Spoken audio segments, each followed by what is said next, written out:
Ano ba yan? Ang hina mo naman. Hindi mo man lang nasalo. Mas magaling, mas magaling pa sa iyo yung ibon ko di ba? Sa bahay. Kumpara mo ako sa ibon. Heller. Alam mo ba na pag ginaganon ko, nasasalo niya kagad, ikaw hindi mo kaya. Hindi mo kasi inaayos yung paghagis eh. Matatalino ibon, pare. Sige nga. Sabi ko sa'yo, o sige, ito na lang gawin natin. Nasaan ba tayo? Nasa, ano ba to? Malapit tayo sa, Eco Park. Sa Eco Park ng Quezon City. O, tama-tama, may kakilala ako dito mangiibon. Meron ka na namang kilala. Secret weapon, sabi nga sa'yo. Dami mong kilala. Bakit pa ako tinawag na Tito the Explorer? Di ba? Sabi sa'yo, nag-e-explore tayo. Mangiibon yan. Puntahan natin ngayon. Sige, patunayan mo. Oo, tara, ito na naman. Sunod ka lang kayo, sunod sa akin. Kapag ibon ang pinag-uusapan, dito lang po sa may Quezon City, sa malapit sa Eco Park, narito ang pinaka-master pagdating dyan. Ito, ang kaibigan natin, si paring Ron Libang. Master, Paring Ron, master kamusta? talaga, okay lang. Master na master. Pag nakita nyo ang mga ibon niya, mga ka-explorer, talagang kakaiba. Ngayon, dito niya lang makikita yan. Paring Ron, syempre, kasama natin ang kanyang may bahay, si Ma'am Dina. Ayan. Alam mo, nakakatuwa kayong dalawa, no? Kayong mag-asawa, mahilig pareho sa ibon, ano? Ngayon, ilang klaseng ibon ang meron ka dito? Sa loob ng bahay mo pa lamang? Mga 5 klase. Tapos iba-ibang mutation. Wow. Okay, paano kayo nagsimula sa pag-iibon? Passion na yun eh. Yung pagka-bata pa lang mahilig ka na sa ibon, parang ganon. Okay. Ito, sa may bandang taas, ang tawag dito, kakatail. So, puti siya na red eye. So, kakatail albino siya sa mutation. Wow. Meron tayong opaline sa African lovebirds. Opaline. Ito siya. And then meron tayong eye-ring species. Meron tayong non-eye-ring tsaka eye-ring species. Ito naman yung mga yellow fisher. Pag eye-ring kasi, nakikita parang merong merong sing sa mata. yun. White. Ayun. And then ito naman yung mga pitch face, non-eye-ring. Ito yung puti na ngayon na tinatawag nilang albino. Albino, eye-ring. Ayan. Green personata. Ito naman yung mga eye rings na may mask. May maskara, maitim yung ulo. Oo. So, ang tawag nila, wild type. Kasi normally, wild form yung mga ganyang kulay. Yan yung mga nakikita mo sa... Malilinis. Mga ganyan, yan. Thank you. Ito naman yung black chick. Black chick na green. Kasi black yung dito. Oo, black chick siya. Meron tayong badges. Ito, sample ng badgie. Okay. Badgie. Cinnamon yan, green series na badgie. So, medium size siya, meron pang mas malaki dyan. Yung mga sino-show talaga. And then, parakit tayo, yan. Ito, which is yung paborito namin kasi yung mga crested birds eh. Yun, yung meron Mga palong. Meron tayong finches, no? Ito, society finch.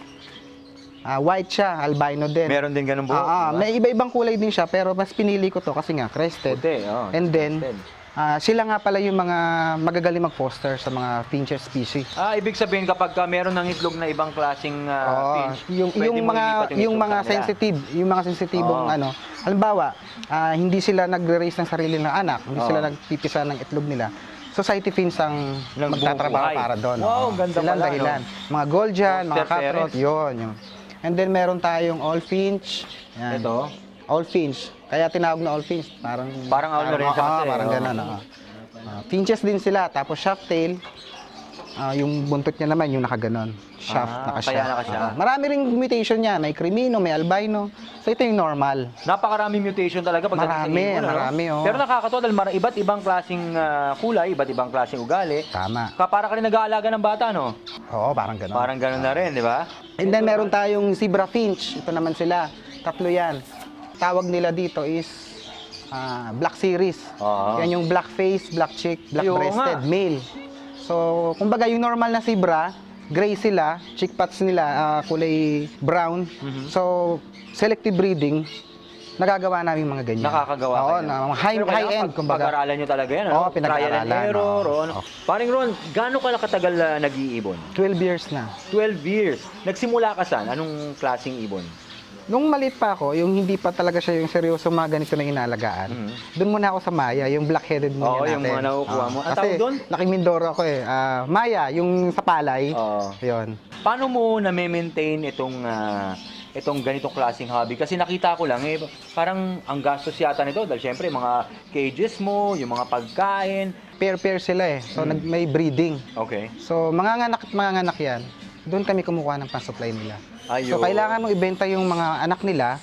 At the same time, meron kang panggastos para sa pagkain nila at sa mga supply nila. Kasi kung di mo naman sila ibibenta, tatambak naman sa ibon na lang. Ayun, no. Kawawa rin naman sila Oo. pag sumobra naman, di ba?